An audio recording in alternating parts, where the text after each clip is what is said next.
Well, one by one, countries here in Europe are gearing up to potentially ban social media for children. European Commission President Ursula von der Leyen has expressed support for an EU-wide age limit along the lines of the new Australian law that restricts social media usage for under 16s. Spain and France, shown here in red, they're the only two European countries who are close to introducing bans for children and young teens. The countries shown in yellow are still considering action. Portugal is planning to require parental consent for 13 to 16-year-olds, while Denmark, Italy, Greece and Slovenia want to restrict access to some social media platforms. Germany's taken no concrete steps, but is conducting research on the impact of social media on teenagers. It looks as though France could become the first European country to introduce such a ban. Lawmakers there are currently discussing new legislation that would limit access to social media platforms for under 15s as soon as the 1st of September. And the move has President Macron's backing. Our Paris correspondent Lisa Louis reports. More of this and less of that is what the French government is aiming for with its new ban. Let me send you a great video. Social media platforms such as Instagram and TikTok could soon be off limits for these youngsters. They are not amused. Social media is relaxing and fun. It allows us to be in touch with people and to get informed. Most of us will find a way around it by using a foreign server or our parents' ID card. We make friends on social media, and we're old enough to regulate ourselves. The government has triggered a fast-track procedure to get the new rules passed for the start of the next school year in September. This parliamentarian says the draft law will prevent social platforms from making profits at the expense of child health. Our children's brain time is not for sale.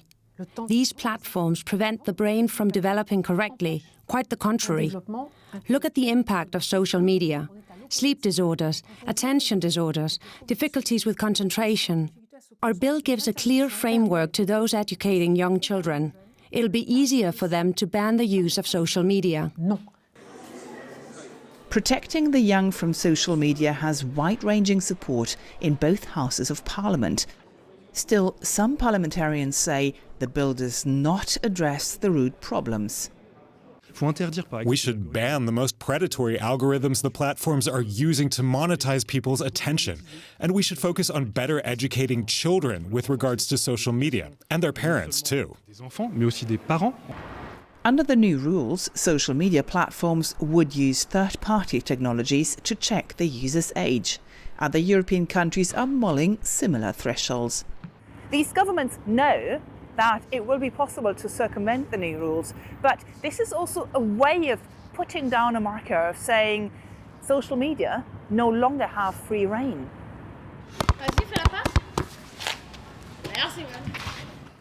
These youngsters admit that spending their spare time offline might indeed have some perks. I guess we will have to do more sports, play ping pong in the parks, football or volleyball. When I come home, I normally watch a little video. Now I will have to read a book.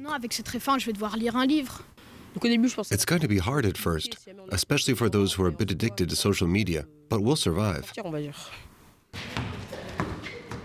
They're aware that too much time online isn't good for them.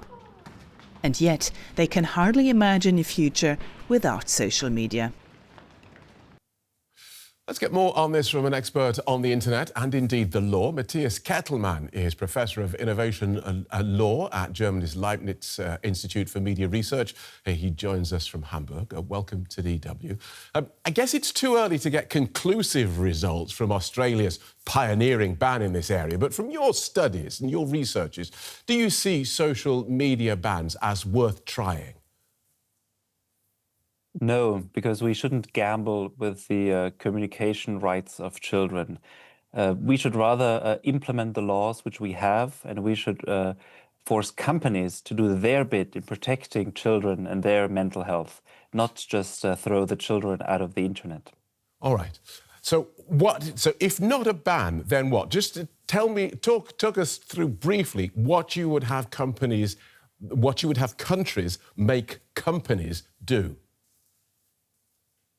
Well, let's look at knives. Knives can be dangerous, but knives can also be incredibly helpful if you want to butter your bread. So what do? We don't prohibit knives, no, but we force companies that make those knives to be safe, and we teach our children on how to use them. And the same goes for online companies. Because companies have always said, even when they change their minds and do more, they have always said, our systems are safe and we do everything that we can to provide a safe and legal environment for children to operate in. So this is what they say. This is what they've always said. So how would you change things so that what they said matched the actual effect? I mean, they would say that, but their business model relies on having young people, and adults too, but let's focus on youngsters for the moment, on having them online as long as possible. That's why they have things like infinite scrolling, autoplays, push notifications, recommender systems that are highly personalized. So they basically overrule our mental processes and our mental safeguards. Companies, the business model of lots of platforms relies on having young people online very long and selling ads to reach those young people.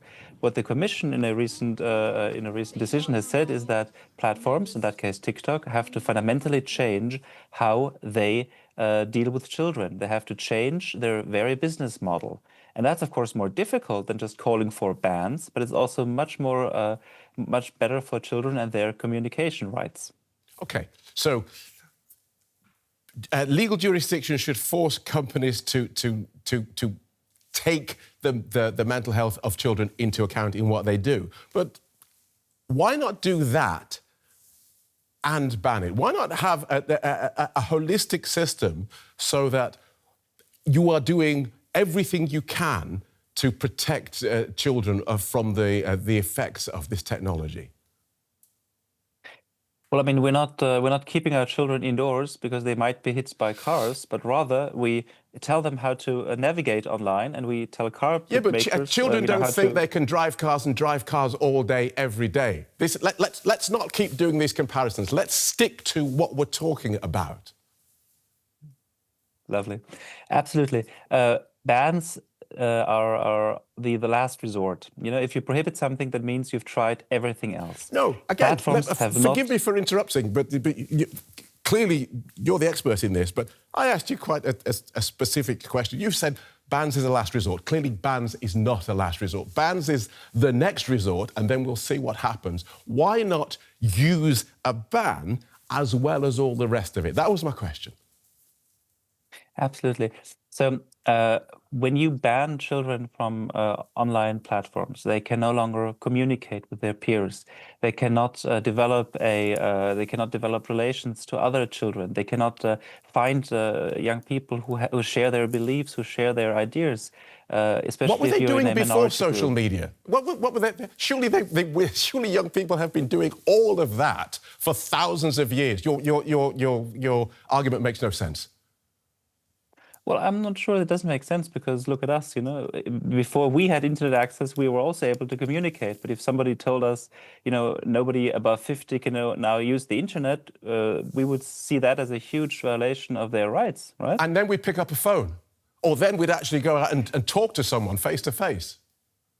Yeah, my daughter would tell us, what is a phone? No, but you're right. Of course, there are alternatives to communicating online.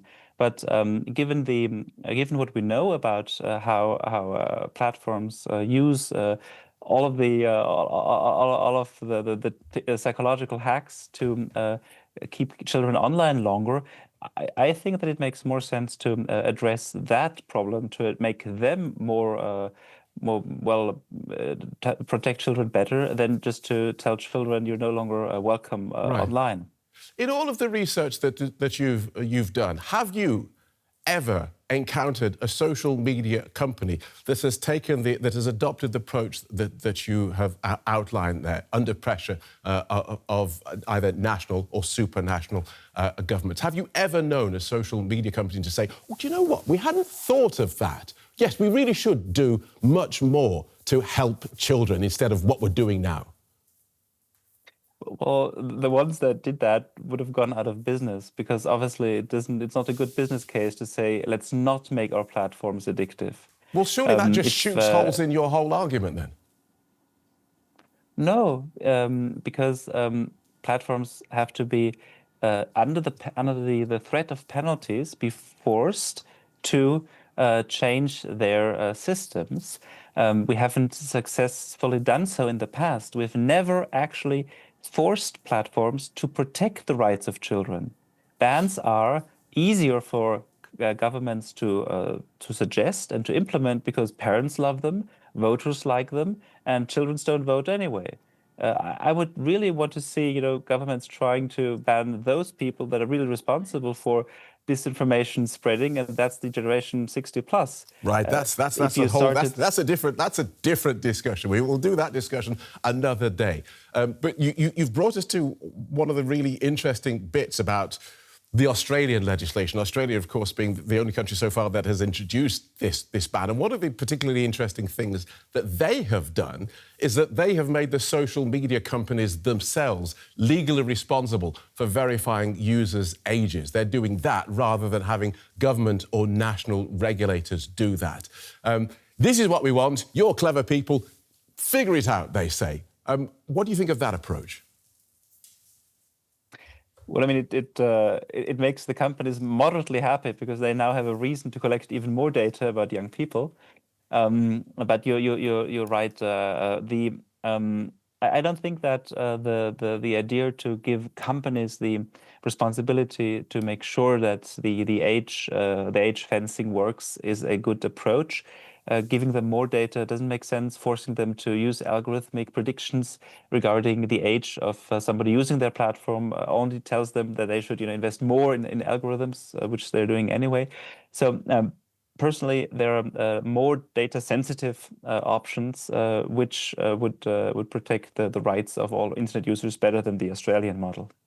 Thanks for talking us through that so clearly, Professor. Professor Matthias Kettemann from the Leibniz Institute for Media Research. Pleasure.